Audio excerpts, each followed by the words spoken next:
Bagaimana dengan kita orang Kristen? Ancam Tuhan. Kalau beta sampai sembuh, beta sana akan injak gereja. Ada Kristen jenis itu tidak? Banyak saya ketemu. Kalau saya tidak lulus PNS, minta maaf saja. Tuhan, sorry. Sorry ya, bisa lo cari hal kau. Lu badannya ngomong dengan Tuhan, sorry ya. Oke gas.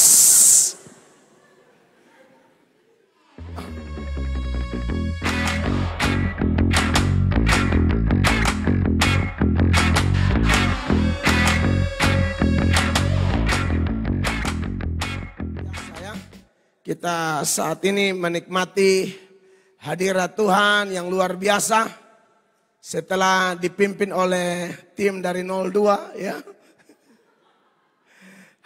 Mirip ya. Bukan ada maksud apa-apa, itu memang kompak ya kan.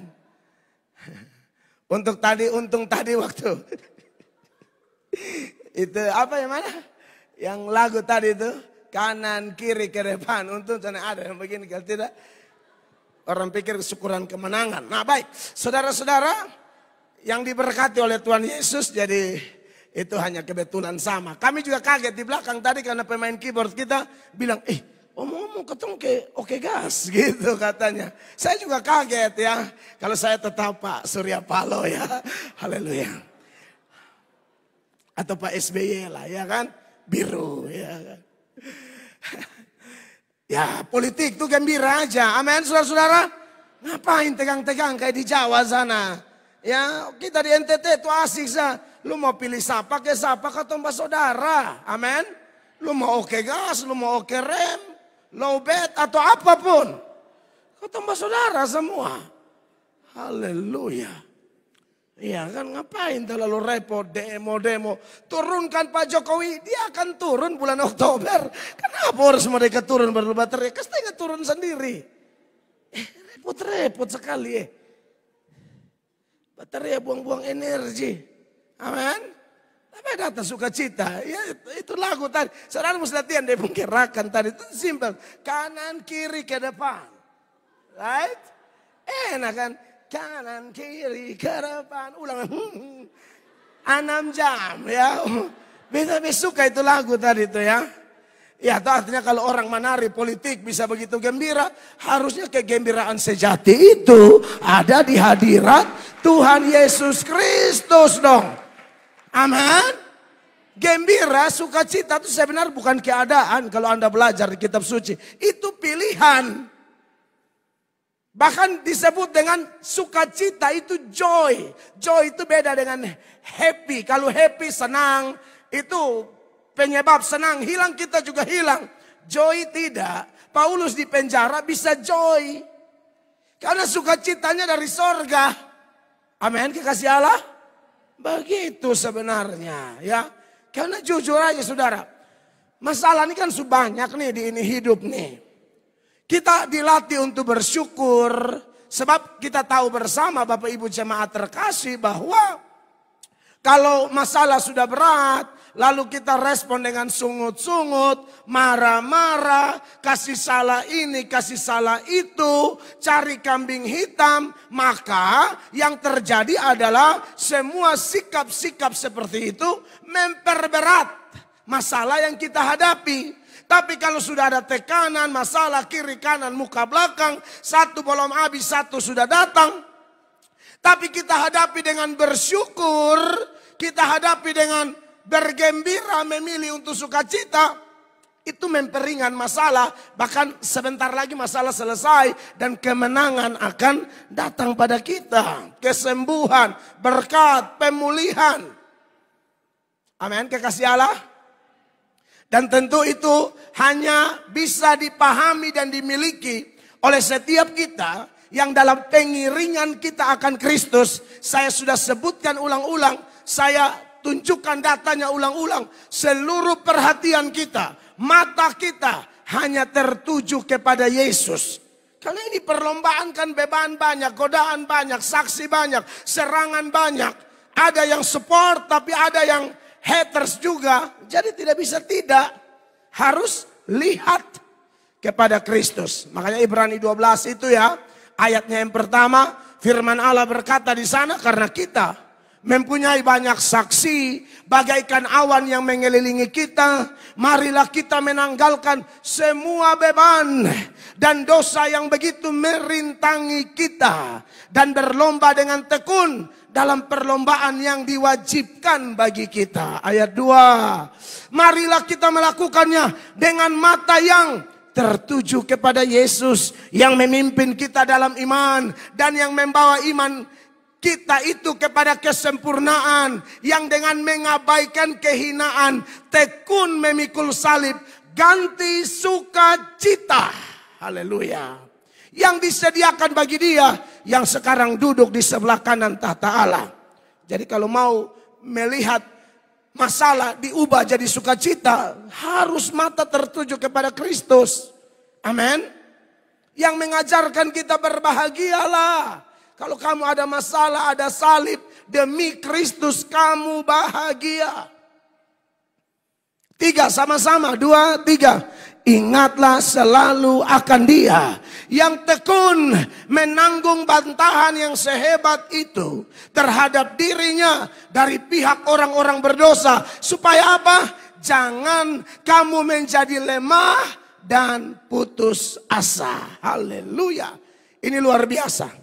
Ingatlah selalu akan Dia, kita tidak akan lemah, kita tidak akan putus asa. Kadang-kadang keputusasaan mau datang, kadang-kadang kekecewaan mau datang, kadang-kadang luka yang sudah ada mau coba-coba berkembang. Tapi karena kita selalu ingat akan Dia, diubah semua. Putus asa, kecewa, belenggu, dosa dibebaskan semua oleh Kristus. Amin. Nah, menarik bahwa kita masih ada dalam seri khotbah 7 perkataan di salib. Ini salah satu seri khotbah yang mau mengarahkan fokus kita, perhatian kita selalu kepada Kristus. Dari perkataan pertama, kita dididik untuk lepaskan pengampunan bagi orang yang membenci kita, orang yang memusuhi kita, orang yang melukai kita tanpa sebab. Di perkataan pertama dia berkata apa? Ya Bapa, ampunilah mereka karena mereka tidak tahu apa yang mereka perbuat.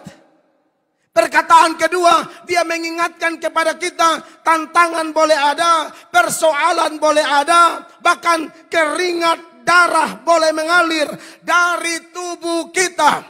Tapi orang yang memandang kepada Kristus, yang belajar dari Kristus, Christ oriented, berorientasi kepada Kristus, Anda akan tetap pegang komitmen melayani Tuhan. Amin. Yesus bilang, aku datang bukan untuk dilayani, melainkan untuk melayani. Dalam keadaan apapun, orang dukung atau tidak dukung, orang banyak atau sedikit, di kota atau di desa, dikerumuni orang atau hanya beberapa orang, lagi aman-aman atau lagi mandi darah. Seperti yang dia alami di Golgota, tergantung antara langit dan bumi, darah mengalir mulai dari kepala sampai kaki, luka sekujur tubuhnya. Tetapi pelayanan tetap dia jalankan ketika penjahat yang bertobat itu berkata, Yesus ingat akan aku bila engkau datang sebagai raja. Untuk orang ini Yesus layani dan beri kepastian keselamatan. Aku berkata kepadamu, sesungguhnya pada hari ini juga engkau akan ada bersama-sama dengan aku di dalam Firdaus. Itu adalah perkataan kedua.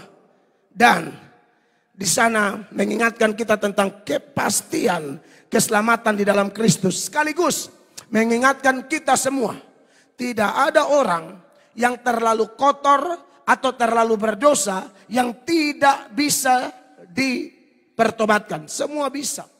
Tidak ada kata terlambat. Saya sudah sampaikan itu ayat ulang-ulang dalam Yohanes 6 ayat 37. Yesus bilang, semua yang diberikan Bapa kepadaku akan datang kepadaku, dan barang siapa datang kepadaku, ia tidak akan kubuang.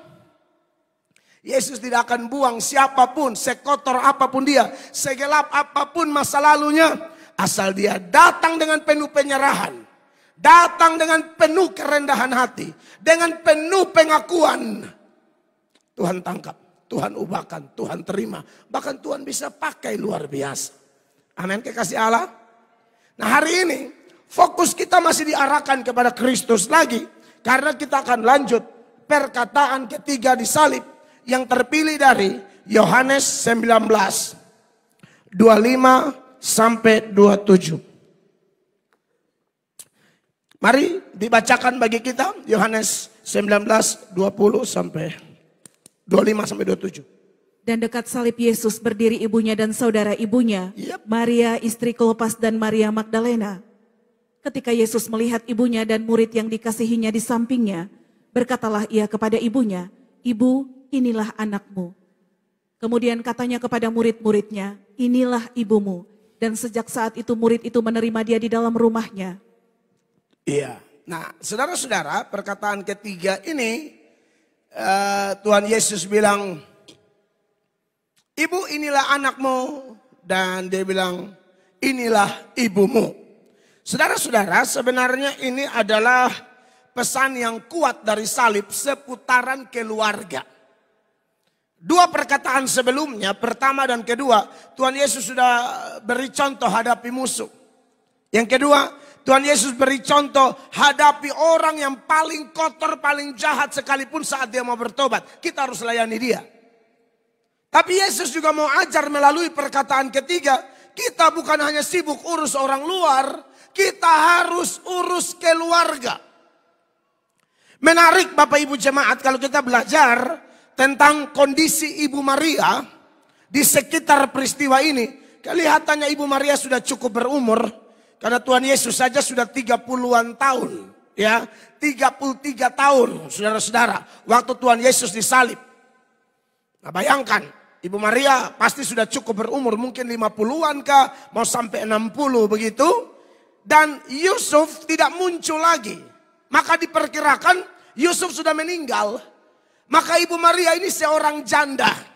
Tapi kita tahu ini janda yang saleh. Janda yang cinta Tuhan. Janda yang cinta Tuhan itu harus dilayani oleh keluarganya. Makanya kalau kita bandingkan dengan data ketika Rasul Paulus bahas janda-janda dalam 1 Timotius pasal 5 ayat 4, Paulus bilang begini, kalau ada janda dan dia masih punya anak cucu, wajib mereka berbakti dan balas budi kepada dia. Karena itu yang dikehendaki oleh Allah, saudara-saudara. Perhatikan, jadi semua yang masih punya mama, oma, saudara harus baca ini ayat dan kalau bila perlu kasih di status. Perhatikan. Tetapi jikalau seorang janda mempunyai anak atau cucu, hendaknya mereka itu pertama-tama belajar berbakti kepada kaum keluarganya sendiri. Dan membalas budi orang tua dan nenek mereka karena itulah yang berkenan kepada Allah. Amin.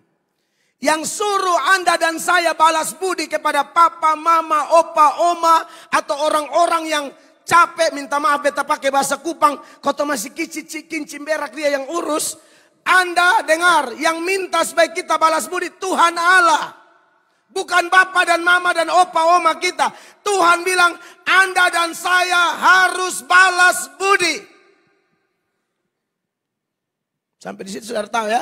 Supaya jangan ada anak-anak culas yang bilang, mama juga telepon cak. Hello, ini firman.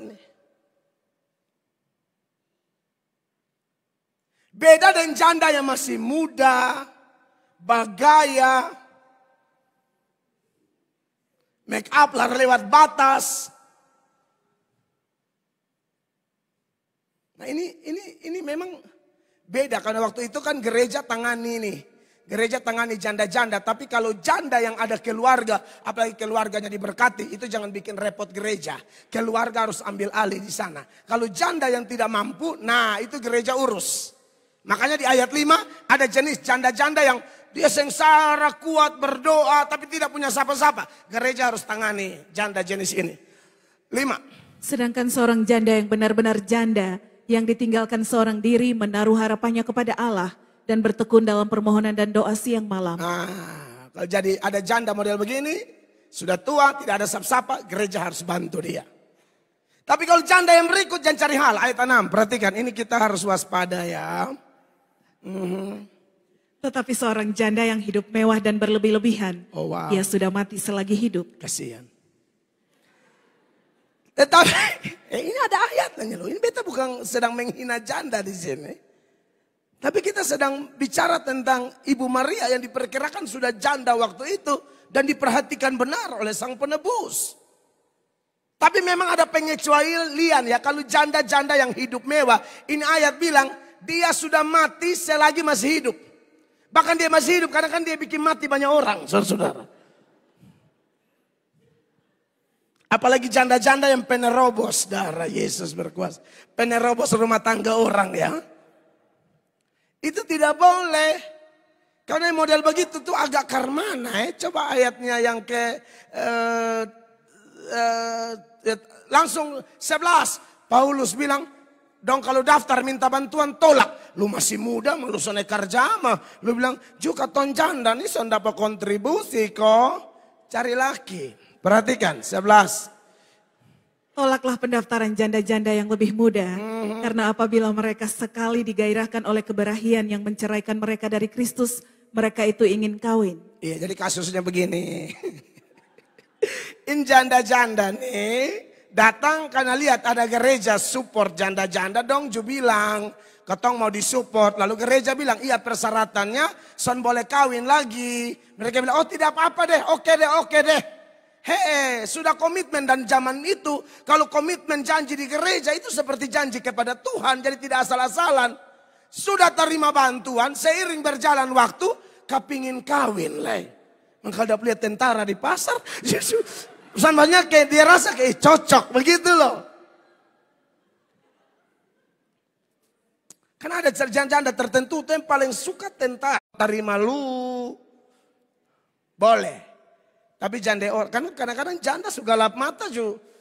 Orang pulaki ju dia bilang, kita rasa kayak cinta timbul. Caca. Lu pikir ini ubi patatas kok timbul sama gitu. Sampai kadang-kadang beta pusing kan beta nih melayani. Beberapa janda waktu nasihat, tak usah deh mbak kawin lah. Sudah kau urus diri, sesudah menikmati hidup melayani Tuhan. Kenapa kau mesti kapal sakit baik kau yang datang lah ini baik lah. Stal sarukan, tahu-tahu setan. Ini kan repot. Mesti cuci baru lah. Mesti urus dia ini itu dulu hidup sendiri kayak lebih aman. Mulai bareok masuk nih kacau. Kacau betul-betul. Kacau. Jadi kalau ada janda-janda di sini yang rasa apa tak usah kawin lah. Kalau rasa mau kawin doa baik-baik. Karena seorang counselor ternama namanya Melody Green. Melody Green mengatakan bahwa keputusan pertama terbesar di dunia ini adalah memutuskan menerima Yesus sebagai Tuhan dan Juru Selamat. Itu keputusan terbesar. Tapi keputusan kedua terbesar apa? Menikah. Jangan main-main. Menikah tuh keputusan tidak main-main. Terima Yesus dia mempelai rohani. Menikah jasmani. Jadi lebih baik terlambat tapi pas daripada buru-buru tapi hati bangka. Amin. Saya omong betul ini. Jadi yang rasa mus kawin, pacaran lama, ya itu menurut beta lebih bagus. Pacaran tuh sehat di bawah 1,5 tahun lah. Bagus. Pacaran 2 bulan nikah nanti baru leluk mata biru. Kalau sana Farbahan nanti. Kan dia masih sembunyi dia punya kemampuan uppercut. Yang dia belajar dari Manny Pacquiao itu dia simpan. Ya, saat lu balancaran lewat dari gaji. Nah, di situ tuh rahangnya.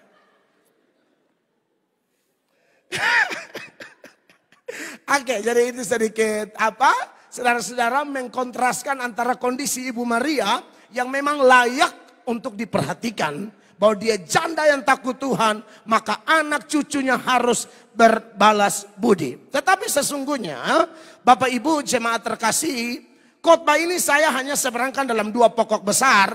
Dan kedua-duanya sangat penting. Salah satunya berkaitan dengan sedikit yang sudah saya sampaikan di pendahuluan tadi. Tapi poin pertama ini tidak kalah penting. Yaitu apa? Saya akan bicara tentang beberapa orang yang ada di sekitar perkataan ketiga Yesus disalib ini. Saya menegaskan beberapa orang di perkataan ketiga. Karena kalau beberapa orang disalib, wah itu pembahasannya luas. Ada ahli Taurat, ada orang Farisi, ada tentara Romawi, ada Pilatus, ada segala macam kan. Tapi saya fokus kepada ayat 25 dari Yohanes pasal 19 yang berbunyi demikian. Perhatikan. Dan dekat salib Yesus berdiri ibunya dan saudara ibunya, Maria istri Klopas dan Maria Magdalena. Inilah orang-orang yang saya maksudkan dan Yohanes menyebut mereka perempuan semua.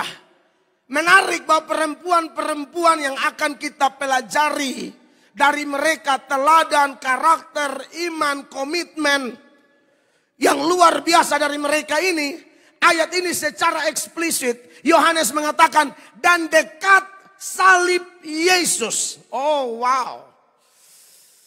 Saudara dengar, sangat mudah orang dekat kepada seseorang di saat orang itu lagi jaya. Orang itu lagi sukses, karirnya lagi bagus, dia lagi kaya-kayanya, lagi berkelimpahan. Anda seperti gula lempeng yang dikerumuni oleh semut merah dan semut hitam. Karena Anda lagi jaya, maka semua orang kerumuni Anda sampai Anda susah membedakan mana kawan, mana sahabat, mana keluarga, mana penjilat, dan mana Yudas Iskariot. Karena Anda lagi jaya. Mereka akan nempel kepadamu seperti benalu tak tempel di pohon. Biasanya begitu tuh. Kalau Anda lagi jaya, lagi sukses, waduh semua orang maka rubuh. Tapi sulit ketemu sahabat sejati.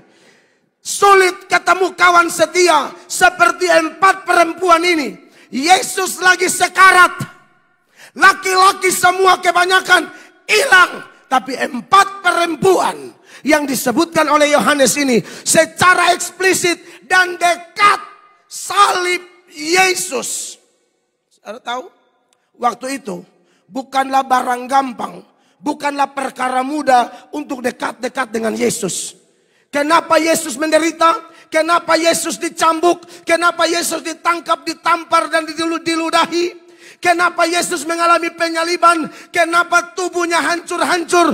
Dia dianggap penjahat, dia dianggap pemberontak, dia dianggap penghujat. Maka semua orang yang dekat dengan dia, yang akan dianggap antek-anteknya, nyawanya terancam.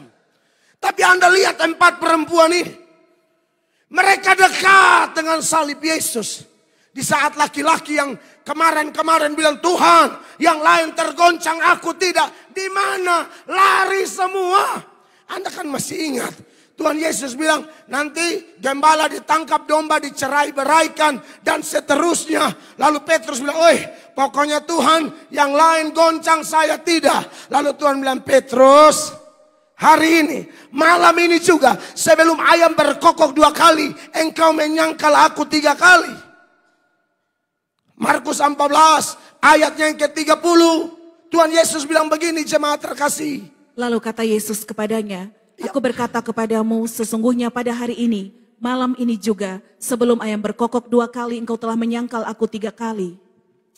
Tapi Petrus ini kan self confidence-nya kategori over confidence. Percaya dirinya itu loh. Merasa bahwa Yesus salah. Lalu dikatakan di ayat 31, dia lebih sungguh-sungguh membantah perkataan Yesus. Atau dia lebih sungguh-sungguh membantah sang penebus. Lebih sungguh-sungguh membantah firman. Orang itu kalau sungguh-sungguh taat firman. Petrus sungguh-sungguh bantah. Perhatikan. Tetapi dengan lebih bersungguh-sungguh Petrus berkata, sekalipun aku harus mati bersama-sama engkau, aku takkan menyangkal engkau. Semua yang lain pun berkata demikian juga. Dan menarik di ayat ini bagian terakhir. Dikatakan, ini rasul laki-laki semua. Semua yang lain pun berkata demikian. Mungkin ada yang bilang, beta juga guru, mau mati-mati, mau jadi-jadi. Beta nah, kowe Thomas nah, Tom. Kobus juga bilang, beta Kobus siap. Yang lain juga mungkin Matius bilang, Tius. Ya kan? Di mana Tius disalib? Matius tidak ada di dekat salib. Thomas tidak ada di dekat salib. Apalagi Petrus tidak ada di dekat salib. Tapi empat perempuan. Yang orang bilang perempuan makhluk lemah. Ternyata mereka pemberani. Yang orang bilang perempuan tuh lemah. Lemah dari mana? Coba baca di Alkitab. Lebih banyak janda atau duda? Beta tanya.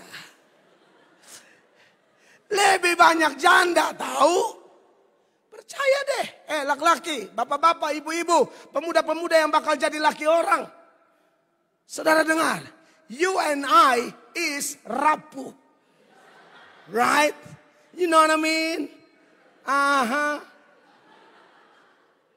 You and I itu is, uap, you know.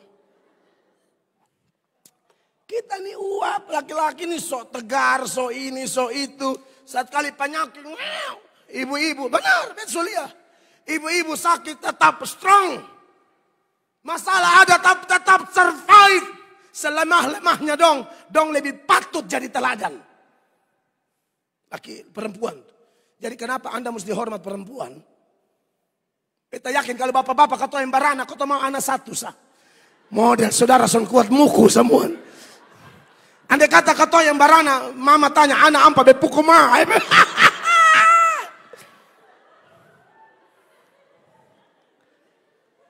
Saudara model, karena saudara posisi laki-laki sah. Ma pokoknya 12. Aduh Tuhan. Iya kan, laki-laki nih. Lihat aja, mana ada cerita duda di Sarfat. Tidak ada janda di Sarfat. Tidak ada duda di Nain, janda di Nain. Jadi tolong kalau Anda yang sudah hormat istri, yang akan menikah, hormat pacarmu dan jangan berubah setelah kau nikah. Amin. Lu mulu bawa tuh, maksudnya begini. Begini, bukan. Tunggu, saya belum habis nih. Kan katong, ini kan kadang-kadang ada yang mulu bawa. Tapi kan makan relaksa bukan? Karena pacaran supaya kayak itu maksudnya supaya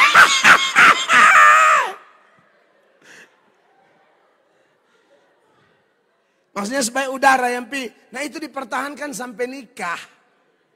Jam pacaran 2 tahun relaksa ya. Menikah tuh naga bonar sudah. Buka mulut tuh bukan babosa api.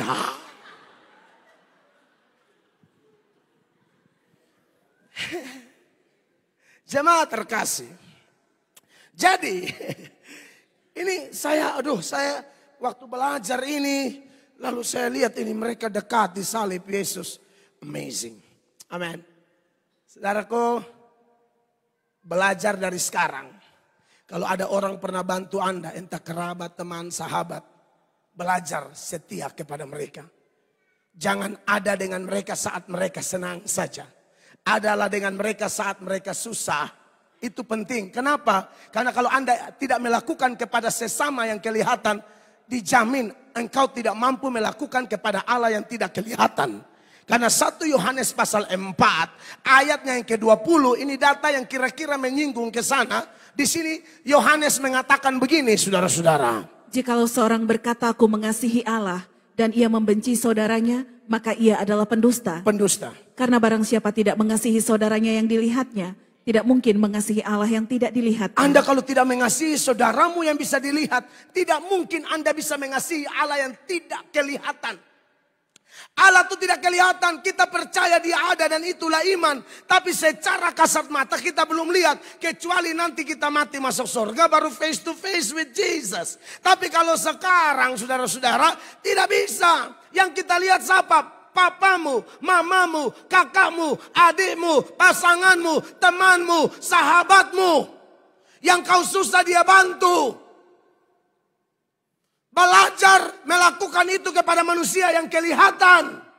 Kalau tidak, engkau menyanyi lagu suaramu bagus. Aku mengasihi engkau Yesus. Pendusta, kata Alkitab. Kau penipu. Kau mengasihi Yesus, bagaimana kau lupa orang pembaik? Amin. Tapi keempat perempuan ini sungguh jadi teladan buat kita. Siapa-siapa mereka? Mari kita bahas beberapa di antara mereka. Yang pertama, dan di dekat salib Yesus berdiri siapa? Ibunya. Itulah Ibu Maria. Wow, ini perempuan yang istimewa. Perempuan yang dipilih Allah berdasarkan kasih karunia Allah. Dari semua perempuan yang pernah ada, yang sedang ada, dan yang akan ada, the one and only woman. Hanya satu-satunya perempuan yang Bapa pilih, Allah Tritunggal pilih, supaya melalui rahimnya penebus dilahirkan. Dia adalah perempuan yang terima anugerah. Tapi kalau Anda belajar tentang anugerah yang diterima oleh perawan Maria ini, adalah anugerah yang di dalamnya ada derita, yang di dalamnya ada resiko yang sangat-sangat berat. Kenapa? Maria hidup di zaman Taurat, dia beragama Yahudi, orang Israel asli, dan dia bukan perempuan-perempuan sembarang. Dia perempuan saleh, perempuan yang taat Taurat, saudara-saudara. Dia taat. Dan dia tahu konsekuensi kalau melanggar hukum Taurat. Salah satunya apa? Kalau ada perempuan muda di Israel tahu-tahu hamil, pacaran-pacaran hamil, tunangan belum sah lalu hamil. Konsekuensinya apa? Satu kota lempar dengan batu sampai mati. Dirajam dengan batu sampai mati. Di satu sisi dia terima anugerah, rahimnya dipakai untuk penebus dilahirkan. Tapi di sisi lain penderitaan yang ngeri. Ngeri sekali. Makanya saudara-saudara yang diberkati oleh Tuhan Yesus, sekalipun itu ngeri, tapi saya setuju, saya diberkati mendengar apa yang Ibu Maria katakan dalam catatan Injil Lukas pasal 1 ayatnya yang ke-38. Dengan tegas Maria berkata demikian. Kata Maria, sesungguhnya aku ini adalah hamba Tuhan. Sesungguhnya aku ini adalah hamba Tuhan. Jadilah padaku menurut perkataanmu itu. Amin. Lalu malaikat itu meninggalkan dia. Ini kalau ada orang mengaku dia hamba Tuhan. Ingat ya Bapak Ibu. Di dunia ini sesungguhnya ada dua hamba. Hamba Tuhan, hamba setan. Kalau Anda bukan hamba Tuhan, berarti Anda hamba setan. Kalau Anda hamba setan, berarti Anda bukan hamba Tuhan. Secara khusus, hamba Tuhan bisa dipanggil jadi nabi, rasul, pendeta, gembala, guru, pengajar. Tapi secara umum, semua orang Kristen harusnya hamba. Dan dari Maria kita belajar bagaimana karakter seorang hamba. Seorang hamba yang sejati itu akan berprinsip, bagiku hidup adalah Kristus dan mati adalah keuntungan. Dari Maria kita belajar, kalau kita memang mengaku kita hamba, kita akan yakin seyakin-yakinnya bahwa ketika kita putuskan ikut Tuhan, ada pencobaan, ada salib. Tapi kita boleh yakin berkata, pencobaan-pencobaan itu, salib-salib itu tidak akan melebihi kekuatan kita. Yang setuju tepuk tangan dulu. Yang meriah bagi Tuhan. Maria terima salib, nyawanya terancam. Belum lagi orang gosip. Belum lagi Yusuf dengar secara diam-diam Yusuf mau menceraikan dia. Loh, mereka belum suami istri kok. Kenapa Yusuf mau menceraikan? Begini, dalam tradisi orang Yahudi, kadang-kadang dari kecil tuh orang sudah kasih jodoh anak. Kalau deal, nanti sampai di masa tertentu tahap kedua mereka bertunangan. Nah, bertunangan ini sebenarnya sudah disebut suami istri, tapi belum tinggal bareng. Belum tinggal sama-sama. Nanti tahap ketiga puncaknya saat terjadi pernikahan baru tinggal sama-sama. Nah, Yusuf dan Maria ini di tahap kedua. Di sini sudah istri, makanya Yusuf mau ceraikan. Di tahap kedua ini tidak boleh hamil. Hamil bahaya, dan Yusuf memang juga terpukul. Loh, kok Maria terkenal baik kok tiba-tiba dengar hamil. Ngidam korma. Kan tidak mungkin ngidam cermelek. Mana ada orang Israel, Ibu mau ngidam korma. Ngidam kom pun syarat saya hati-hati ya. Maksudnya jangan langsung pilih makan. Karena kambing kan biasa ikat di pohon kom. Angka terakhir pahit, tai kambing. Hati-hatilah ya, kom dan tai kambing itu bentuknya memang agak beda. Tapi kalau gerakan cepat tidak ada batasannya. Saudara, Ibu Maria luar biasa. Sudah begitu lagi, Herodes kan kaget. Lalu Herodes buat keputusan, bunuh semua anak di bawah 2 tahun. Maka Ibu Maria, Yusuf, dan bayi Yesus yang masih kecil itu harus menunggangi binatang keledai. Lalu menyeberang dari Bethlehem menuju Mesir. Anda pikir itu deka? Harus melewati sarang-sarang penyamun. Sungguh-sungguh ini hamba Tuhan yang luar biasa. Hamba Tuhan kok tidak tahan banting. Hamba Tuhan karena omong sedikit kok down. Mengaku pelayan kok hanya masalah sedikit tampias. Berarti ketahuan bukan hamba Tuhan. Hanya mau datang di gereja kok show. Hamba Tuhan tidak begitu. Tuhan tidak panggil kita untuk miliki hati nyonya atau hati Tuhan. Tuhan panggil kita miliki hati hamba. Dan salah satu contoh hati hamba luar biasa, Ibu Maria. Yang suka tersinggung kok tampias sana, tampias ini, mengamuk gembala apa. Itu hati nyonya, hati bos. Bukan hati hamba. Amin.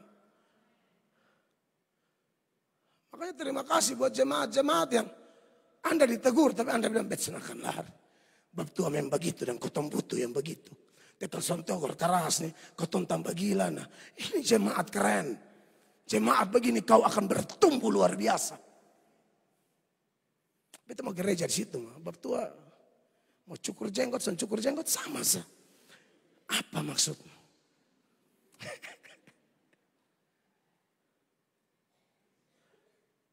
Saya mau ngomong apa? Ya bilang ya, tidak bilang tidak. Terima kasih jemaat Tuhan, engkau cinta Tuhan tuh. Kamu tahu saya khotbah tidak sentimen pribadi.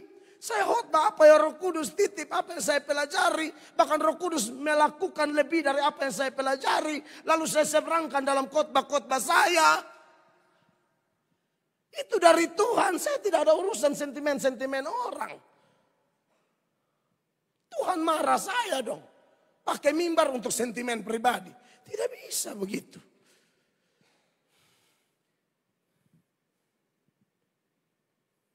Dari Maria kita belajar.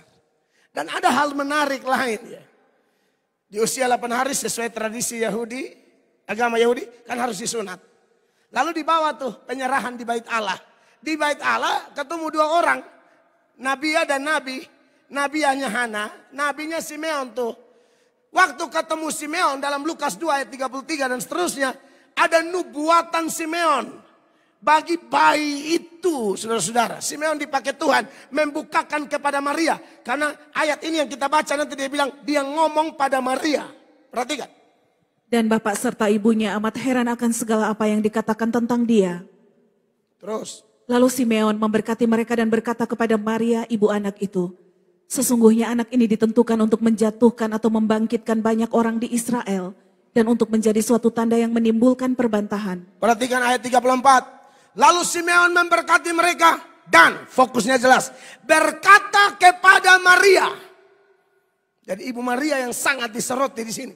Karena dialah yang dapat anugerah. Dialah hamba Tuhan teladan. Berkata kepada Maria ibu anak itu. Sesungguhnya anak ini ditentukan untuk menjatuhkan atau membangkitkan banyak orang di Israel. Dan untuk menjadi suatu tanda yang menimbulkan apa? Perbantahan. Anda bayangkan. Ini menurut saya ini cukup menusuk. Anakmu ini anak masalah. Anakmu ini akan bikin masalah melalui dia. Pertentangan, konflik, perbantahan tidak bisa dihindari. Kita yang melahirkan anak, baik pasangan-pasangan suami istri yang dapat anak. Anda kan tidak ada pengalaman istimewa. Anakmu ini akan tabrak rumah orang dengan trek tetangga. Wih, pusing juga kalau ada begitu kan.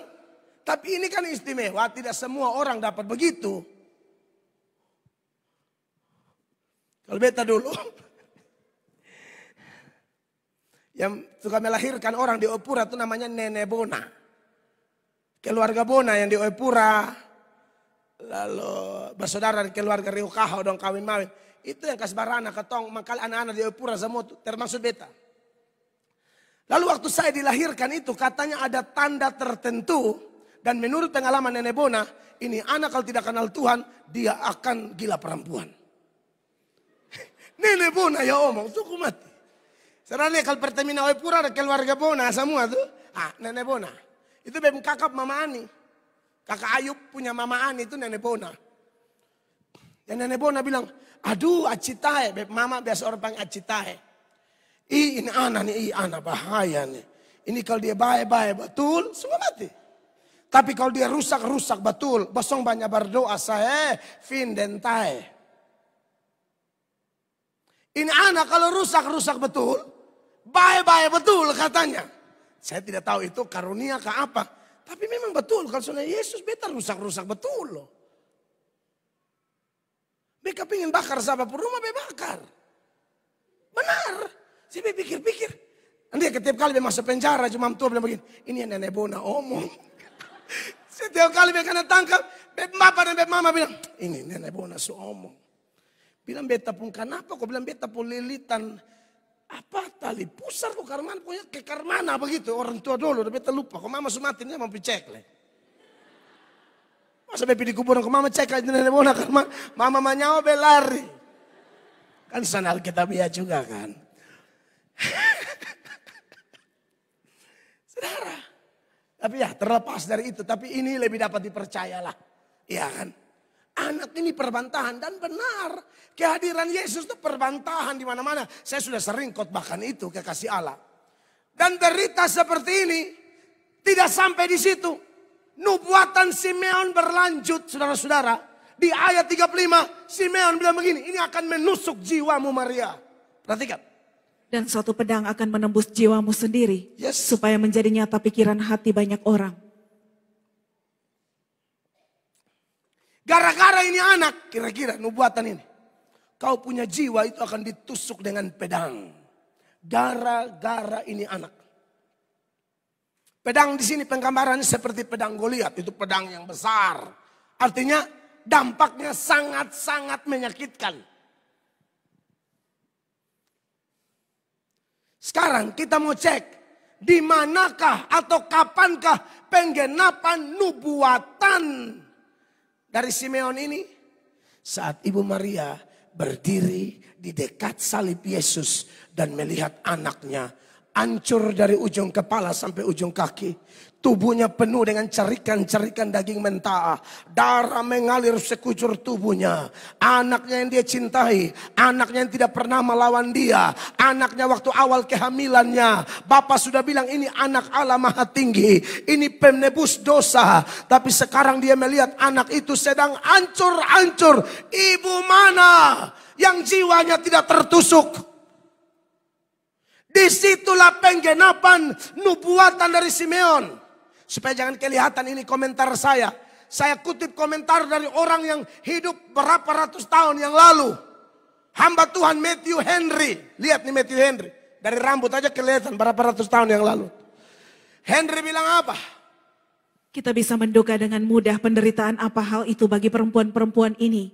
Yang melihatnya diperlakukan seperti itu khususnya bagi Ibu Maria. Khususnya bagi Ibu Maria. Lalu Henry melanjutkan.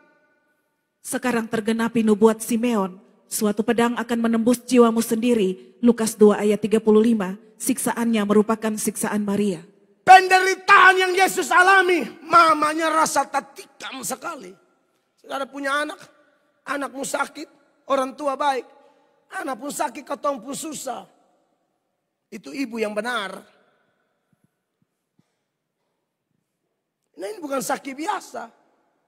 Sobek-sobek seluruh badannya. Dan kalau Anda tahu, anaknya telanjang bulat di atas salib itu. Orang tua mana tidak terluka. Lalu Henry menambahkan. Ia sedang tersiksa sementara ia ada di kayu salib. Maksudnya Maria tersiksa melihat anaknya disalib. Dan hatinya berdarah oleh luka-lukanya. Hatinya berdarah melihat luka-luka Tuhan kita. Dan celah dengan mana mereka mencela dia jatuh kepada mereka yang menyertainya. Otomatis mereka seperti tiap kali mereka maki Yesus. Saudara, tunggu. Saudara yang sayang saya aja nih, gembala Anda. Orang maki saya, Anda terluka bukan? Anda terluka, itu yang sayang saya aja. Jemaat yang tahu karena maki, aduh ini mesti tangani cepat. Itu karena saudara mengasihi saya. Apalagi Ibu Maria dengan Tuhan Yesus yang bersama-sama dari baby menderita bersama. Dia urus ini anak, gara-gara ini anak nyawanya dipertaruhkan. Dia tertusuk. Nubuatan Simeon tergenapi waktu Maria berdiri di dekat salib Yesus.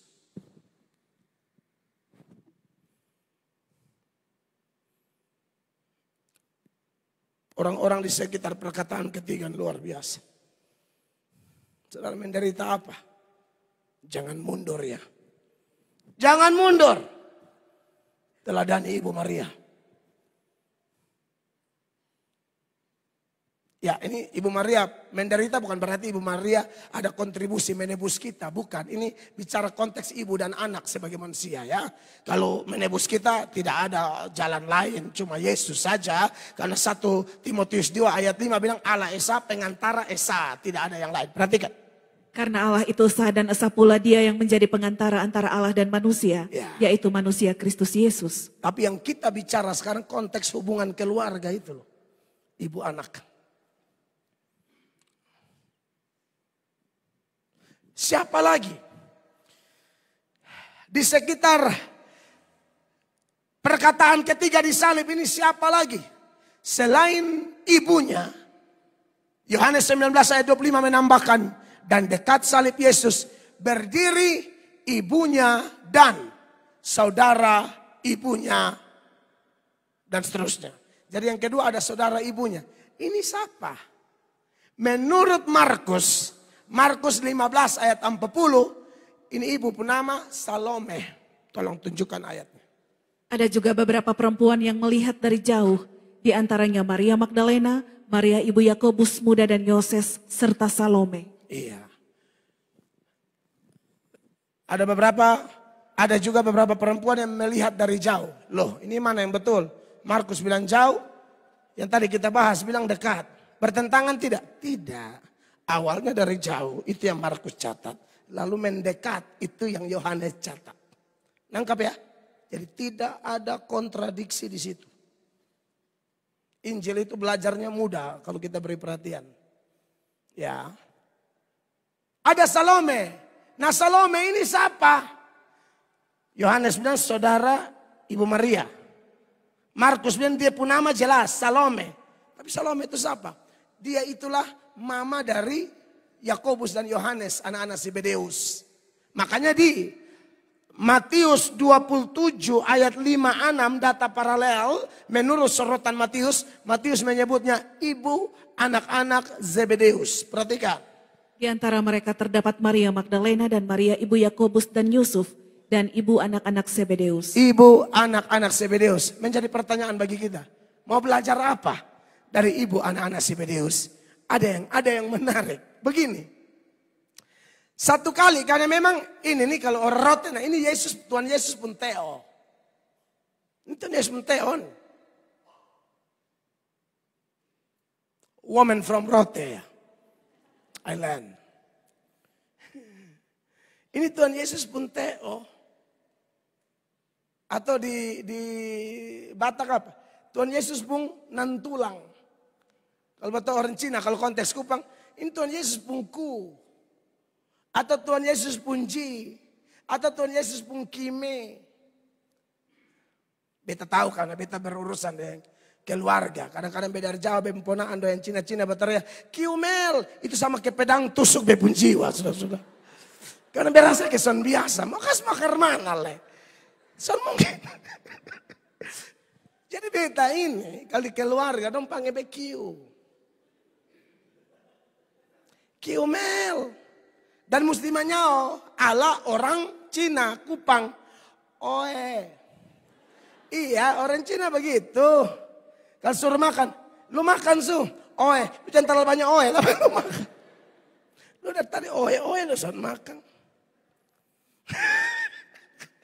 Ngomong kalau memang keluarga begitu. Setelah saya lihat model begini, Hitachi. Hitam tapi, that's right. Hitachi gua. Sudahlah, saya percaya, sudahlah.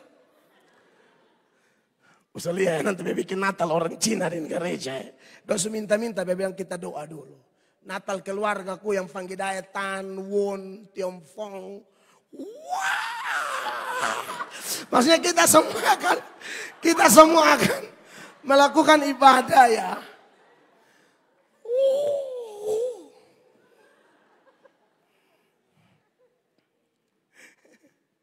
Saudara, Salome, anak-anak Zebedeus, Tuhan Yesus punya tante, antinya. Dia datang nih, karena rasa punya relasi keluarga, punya hubungan kekerabatan, merasa punya power, lalu lobby-lobby posisi, lobby-lobby jabatan di Tuhan Yesus. Matius 20 ayat 20, perhatikan. Matius 20 ayat 20. Maka datanglah ibu anak-anak Zebedeus serta anak-anaknya itu kepada Yesus, lalu sujud di hadapannya untuk meminta sesuatu kepadanya.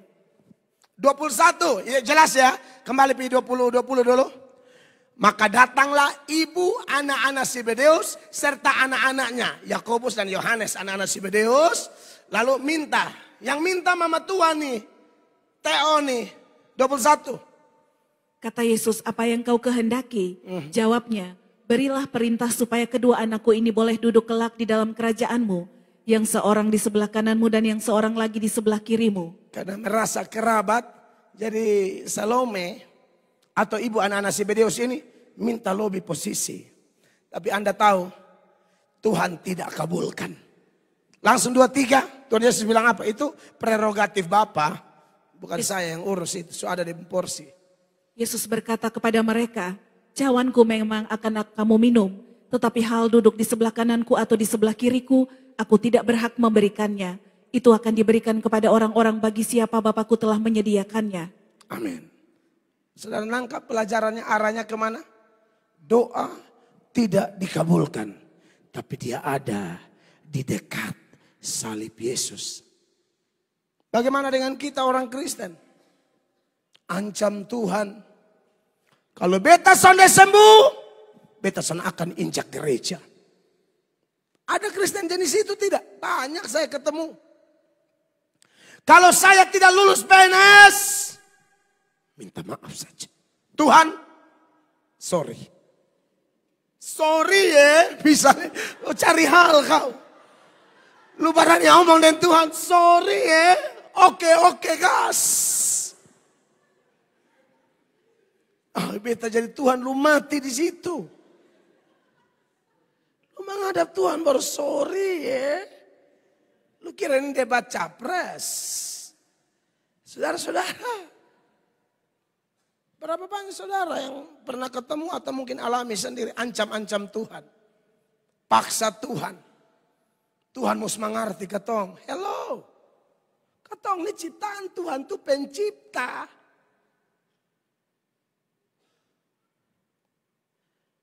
Kadang-kadang klaim ayat-ayat sembarang. Contoh. Kan ada Matius 7 ayat 11 Bapak Gembala. Itu ayat bilang apa? Jadi jika kamu yang jahat tahu memberi pemberian yang baik kepada anak-anakmu, apalagi Bapamu yang di sorga, Ia akan memberikan yang baik kepada mereka yang meminta kepadanya. Dia akan memberikan yang baik kepada mereka yang meminta kepadanya. Saya tanya Bapak Ibu, ini yang baik menurut siapa? Peminta atau penjawab? Penjawab bukan peminta. Dia akan memberikan yang baik menurut dia kepada anaknya. Anak saya umur 10 tahun Gitskel.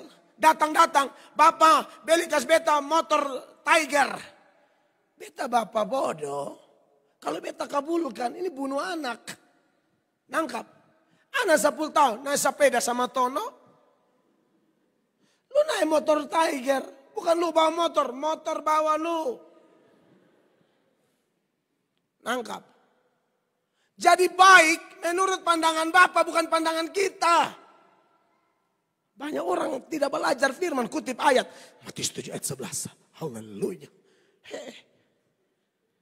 Kau bilang baik, tapi Bapa bilang rancanganku dan rancanganmu itu ke langit dan bumi. Kau pun rancangan ada di tanah, saya pun rancangan di matahari. Kau atur Tuhan, dikte Tuhan. Kau tuh ini ciptaan dan kotor, dia pencipta dan suci. Masa ciptaan dan kotor ini lebih tahu, lebih mampu menentukan yang baik tidak baik dibanding yang suci? Tidak mungkinlah. Jadi biarkan dia yang memutuskan yang baik menurut pandangannya. Amin.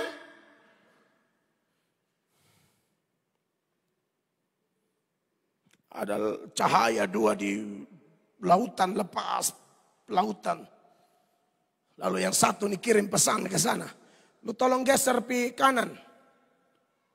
Di sana balas. Lu yang geser. Di sini emosi. Lu geser, beta ini nakoda terbaik. Di sana balas, lu yang geser, beta pelaut nomor 1. Wih, di sini tambah emosi. Lu geser, di sini kapal perang. Di sana balas, lu yang geser, di sini mercusuar. Siapa yang geser? Lu mau kapal perang kek? Lu nakoda terbaik kek? Lu geser. Mercusuar itu cor mati. Nangkap. Kehendak Allah ibarat mercusuar ini bukan Allah yang geser. Kau yang geser. Makanya kalau doa apa-apa, ikut teladan Yesus. Ya, Bapa kami di sorga, datanglah kerajaanmu, jadilah. Itu doa yang benar. Itu puncak iman tertinggi di situ. Makanya di Taman Getsemani Tuhan Yesus bilang, kalau boleh cawan ini lalu, tapi bukan kehendakku yang jadi, kehendakmu yang jadi. Itu doa iman tertinggi itu. Itu tahu diri, kita sapa dia sapa. Amin. Jadi sekalipun kau pacaran, kau cinta mau mati. Tapi di hadapan Allah, Tuhan kau terus pacaran 4,5 tahun Tuhan. Khotbah ini minggu sore nih, bikin hamba tambah pusing Tuhan. Kok tambah pusing? Kata cinta-cinta berbapak gembala bukakan kebenaran nih Tuhan. Aduh, Bimus omongin kata. Kalau Tuhan kehendaki. Biar hamba tetap nengok Tuhan. Saudara, memang harus begitu doa. Memang harus begitu. Saudara yang masih pacaran harus doa begitu. Lu jangan bilang, Tuhan san mau ju. Pokoknya besok dia. Wih. Waktu kita minta dia jawab bilang apa? Tunggu. Waktu kita minta dia jawab bilang apa? Iya. Waktu dia jawab ya, bersyukur. Waktu dia jawab tidak, stres, tidak. Tetap bersyukur. Dia jawab tunggu mengamuk, tidak. Tetap bersyukur. Karena Allahmu dan Allahku sekali lagi, dia seperti langit dan bumi dengan kita. Dia tidak bikin sesuatu iseng-iseng. Dia tidak bikin sesuatu secara sambarang-sambarang. Apapun keputusan Tuhan selalu ada maksud. Dan maksud Tuhan selalu yang terbaik. Itu pasti. Anak Tuhan sejati seperti ibu anak-anak Zebedeus.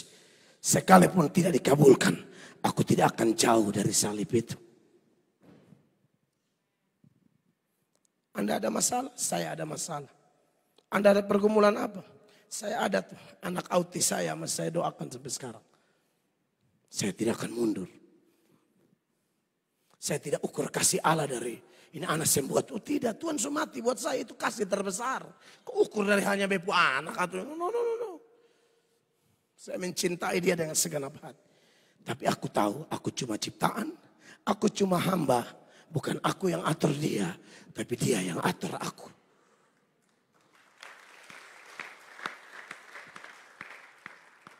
Anda model begitu, Anda tidak akan gampang kecewa. Anda tidak akan kecewa.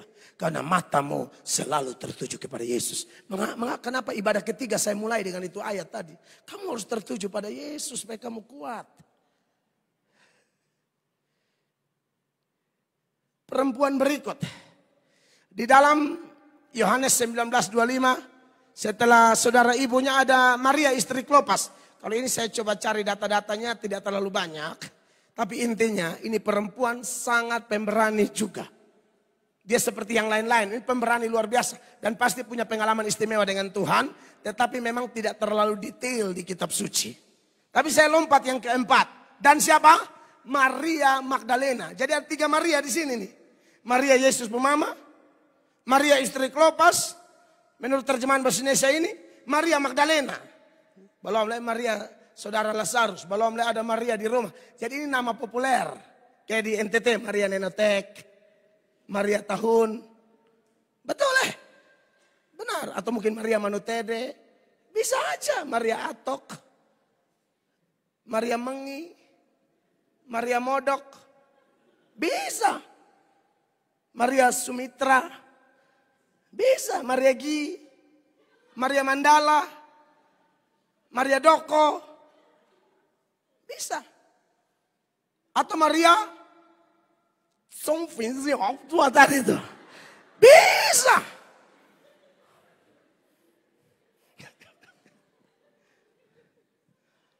Nah jadi.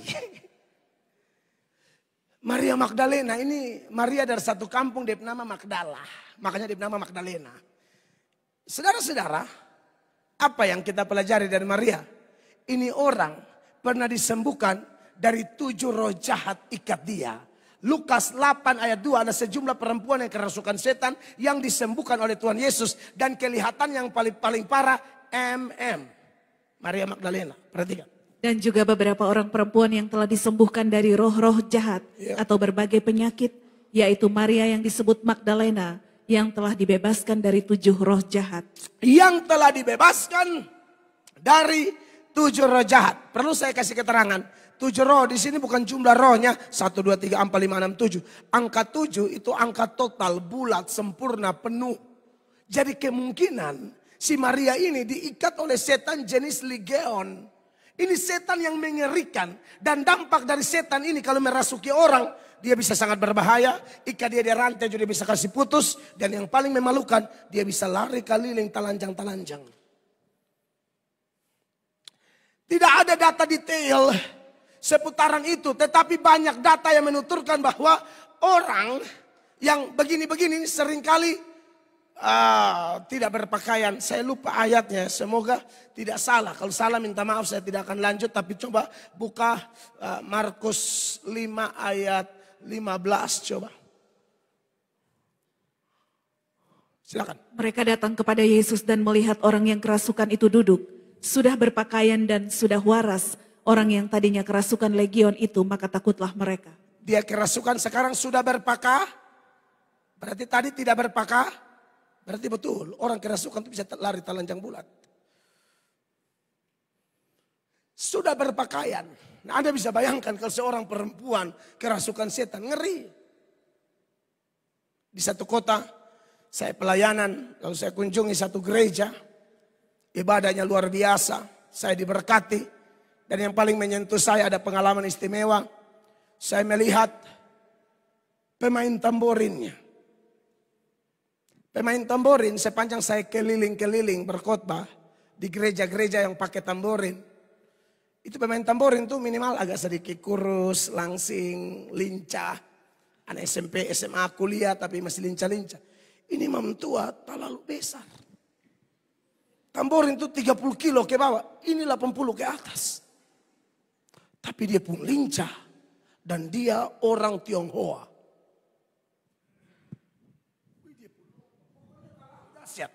Jadi beta langsung wow.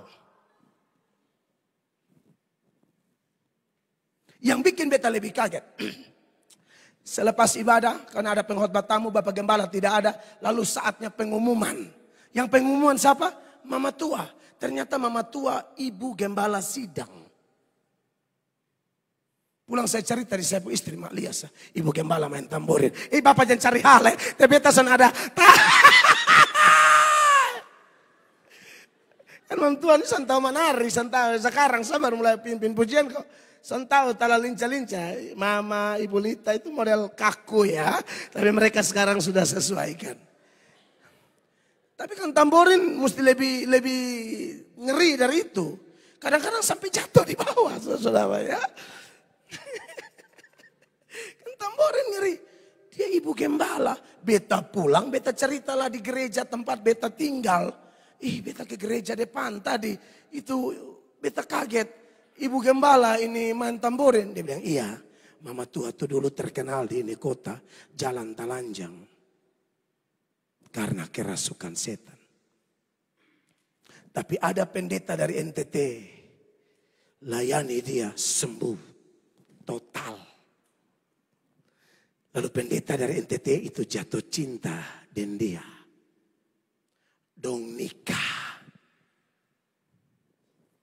Dong penggereja Tuhan berkati. Maka bagi ibu ini, pelayanan apapun saya akan lakukan. Karena saya tidak tahu mau balas kasih Tuhan seperti apa. Bayangkan kalau Yesus tidak tolong. Dia hanya bahan omongan memalukan jalan keliling kota. Mungkin saudara menatap saya dan berkata, puji Tuhan saya tidak kerasukan. Iya. Tapi tahukah Anda, kita dibebaskan dari neraka. Beri tepuk tangan dulu. Neraka lebih ngeri dari roh jahat. Harusnya kita lebih dari Maria Magdalena. Kita harus lebih cinta Yesus Kristus dengan luar biasa. Poin kedua, yang terakhir. Lebih dalam kita menyoroti isi perkataan ketiga di salib. Saudara, perkataan ketiga di salib tadi jelas ya.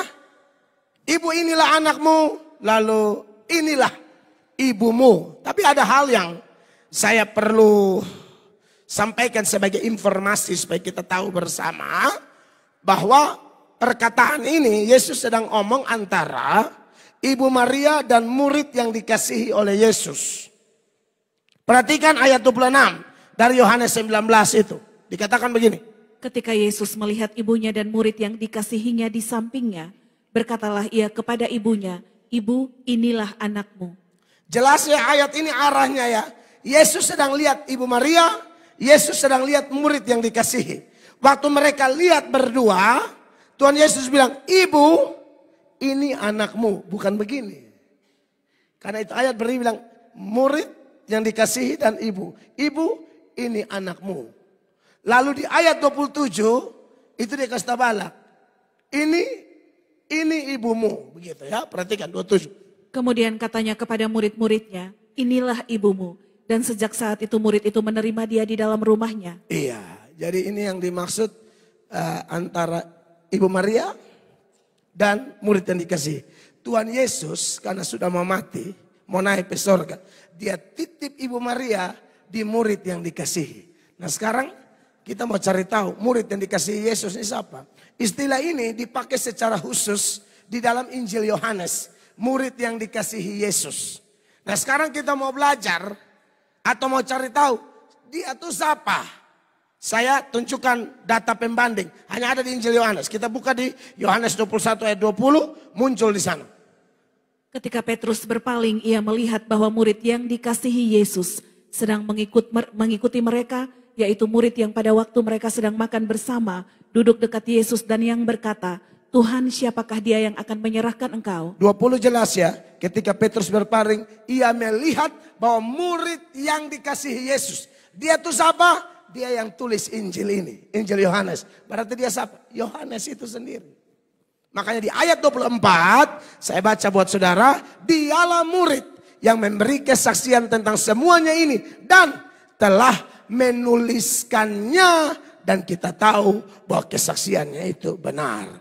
Jadi Yohanes, anak Zebedeus kan Salome dengan Ibu Maria bersaudara. Jadi Yohanes dan Tuhan Yesus dari surut keturunan sepupu. Nah pertanyaannya, kenapa Tuhan Yesus percayakan mamanya kepada sepupu dan bukan kepada saudara-saudaranya yang lain? Seperti Yakobus, Yudas yang saya pernah buktikan dengan data bahwa Yesus punya saudara. Kenapa tidak kepada mereka? Karena waktu itu saudara-saudara Yesus itu belum bertobat. Yesus tidak akan percayakan kepada orang yang belum bertobat untuk urus mamanya. Dia terlalu cinta mamanya. Maka dia lebih percaya Yohanes daripada saudara-saudaranya itu. Pembanding. Yohanes 7 ayat 5. Sebab saudara-saudaranya sendiri pun tidak percaya kepadanya. Iya, Tuhan Yesus. Saudara yang tidak percaya Yesus, Anda tidak akan urus orang tua sungguh-sungguh. Anda urus ungkit, mengomel. Makanya kenapa Anda mesti percaya Yesus, supaya urus mama, papa, orang tua, istri, anak, suami dengan benar.